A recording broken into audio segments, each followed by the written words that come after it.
Okay, we're back in the leather room today. One of our customers had mentioned on Facebook that she wanted us to know how I do my leather sheaths.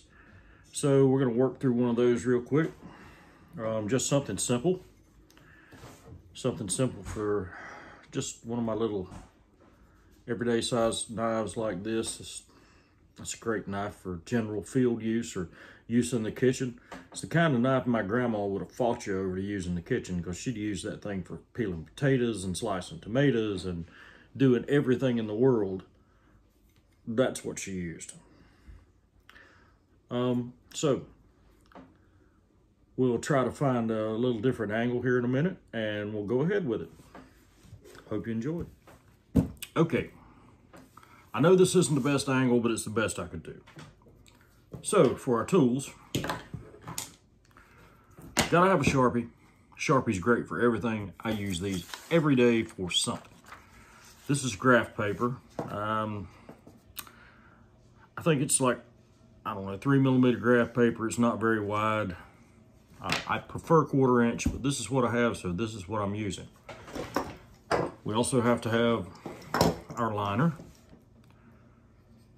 It's actually a stitch groover. It cuts a little groove in the leather for the stitch to lie in. And then we have a stitching wheel. And I use this to mark the spacing between the stitches. It'll all make better sense here in a minute. Here on the other side, I have just a piece of graph paper that's been cut off. And I use this to measure. So we have our knife blade. And I'm going to decide how far up I want the sheath to come on the knife. And I like my sheaths to ride fairly high because it protects the knife and the knife handle, and it helps with retention in the sheath. I'm just going to wrap the paper around and mark. There we go.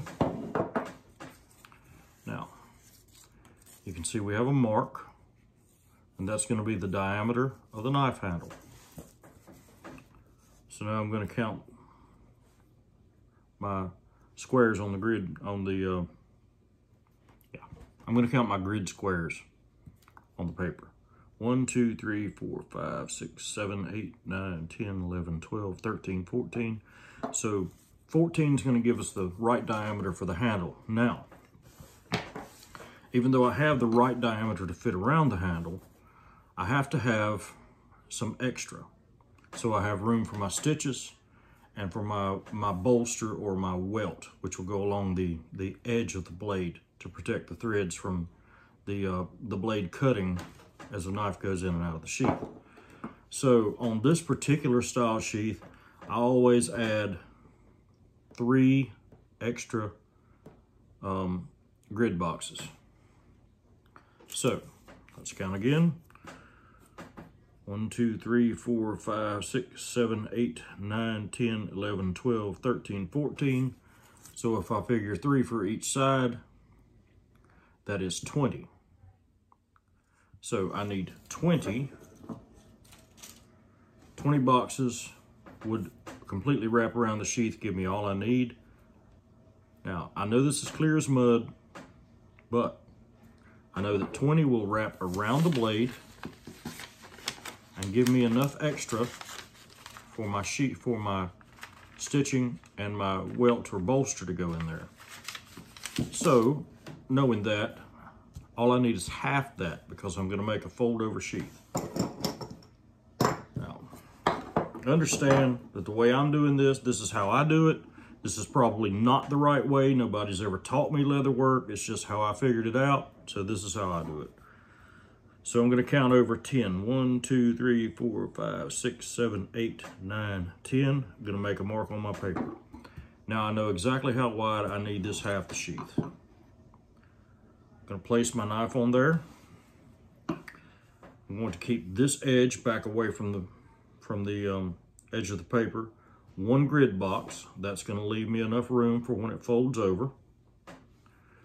I want my sheath to come up about so high on the handle. I want it to, on this side, be 1 box lower. I know I need 3 here to allow for enough space for my welt and bolster. Now I'm just going to sketch this out.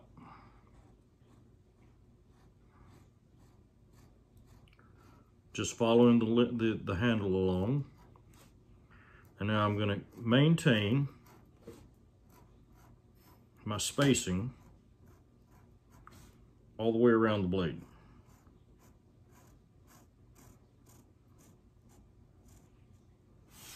There we go.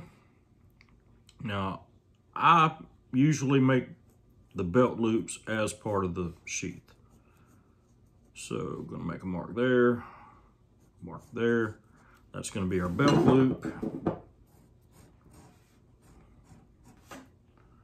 I want a little closer this way.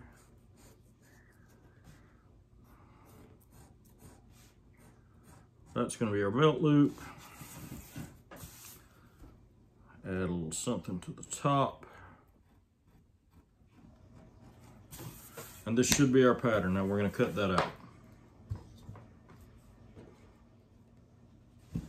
Okay, so we've got our pattern all cut out.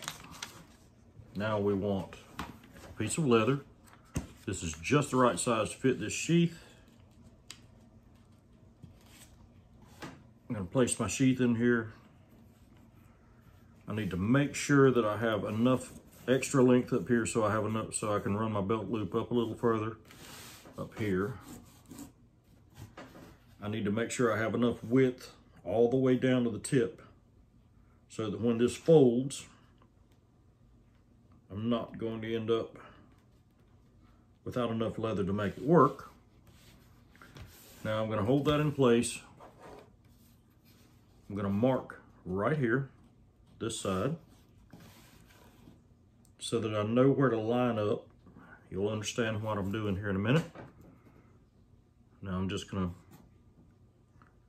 trace the outline of the pattern.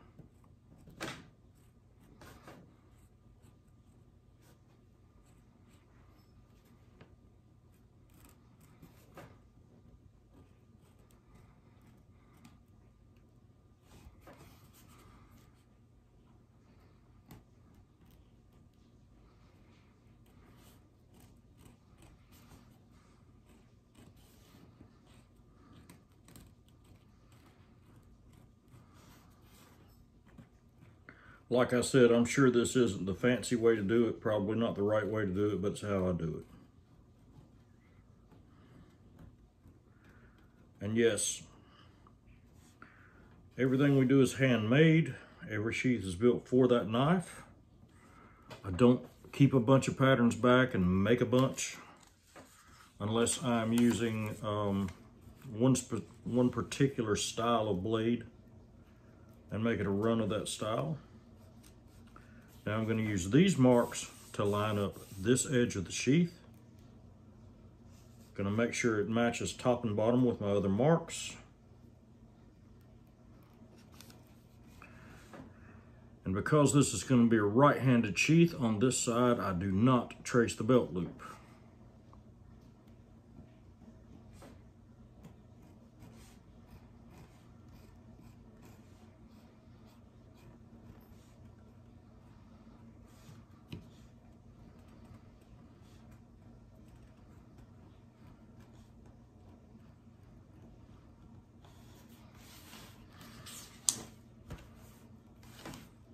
Line across, make our belt loop a little longer,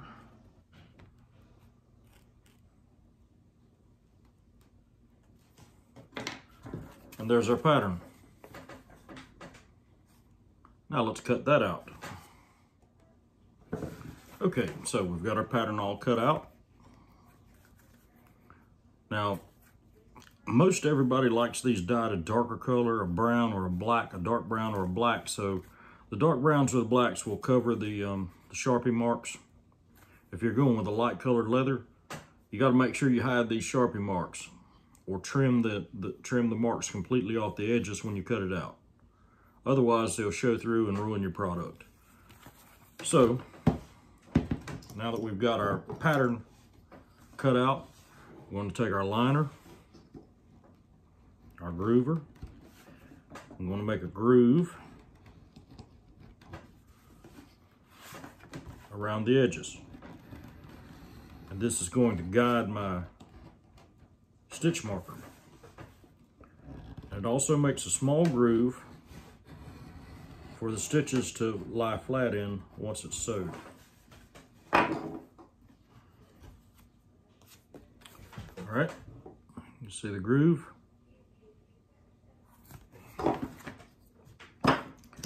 When I do a sheath, I want to rivet at the top.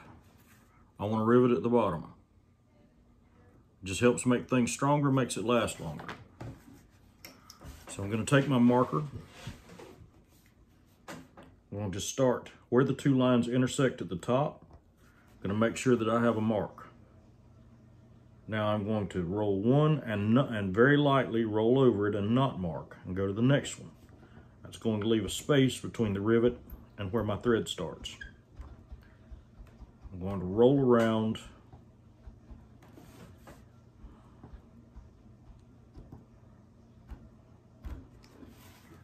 our marked line. Do the same thing on the other side.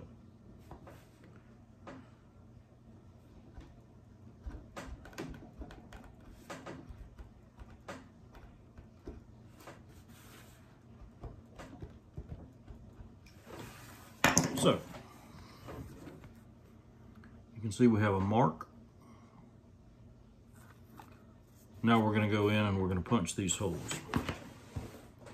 But before we do that, I always take a Sharpie. I count my holes because you have to have the same number on both sides, the same number on each side, so they'll line up when this sheath's folded together.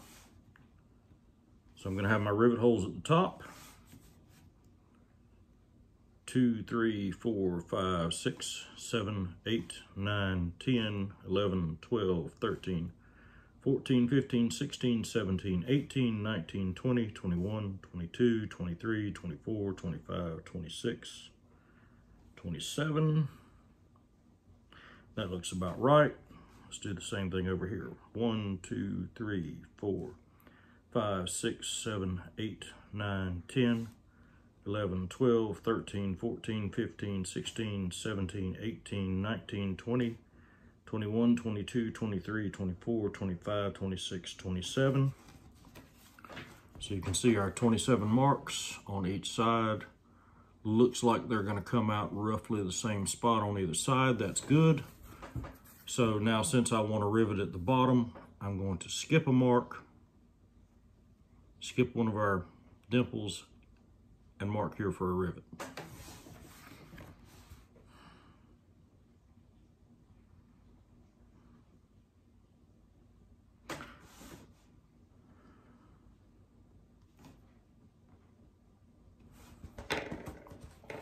So, you can see how that's laid out.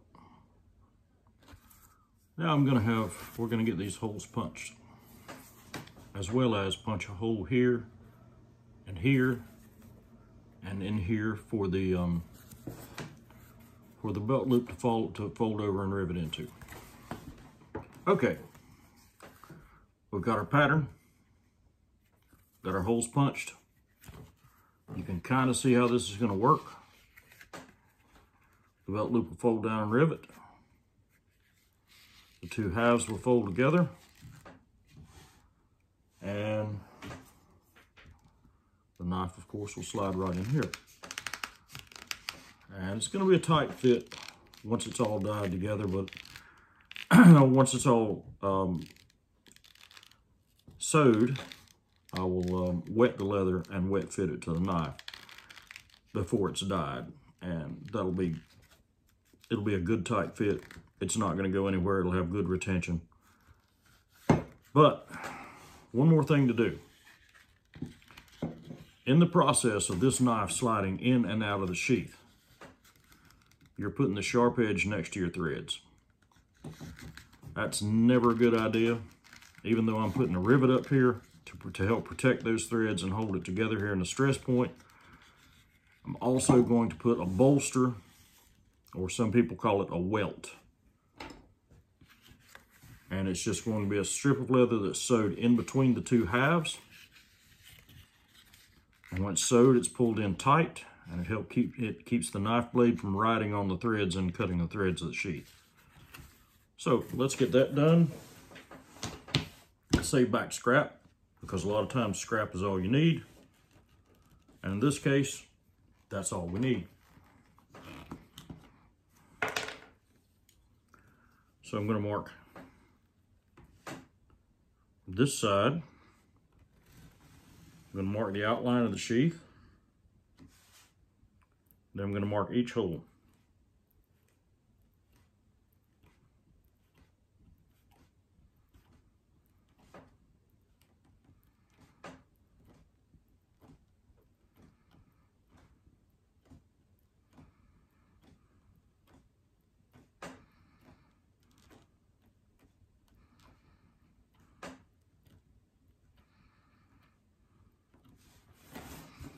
There we go. Get the holes punched, cut this out. And we'll be ready to dye. We'll be ready to wet fit this, sew it together, wet fit it, get it dyed. It'll be ready for its new home. So that's as far as we're going to go on this video. I hope it's been a help to somebody out there. I hope it's answered a few questions. Like I said, this is not the only way to do it. It's probably not even the best way to do it.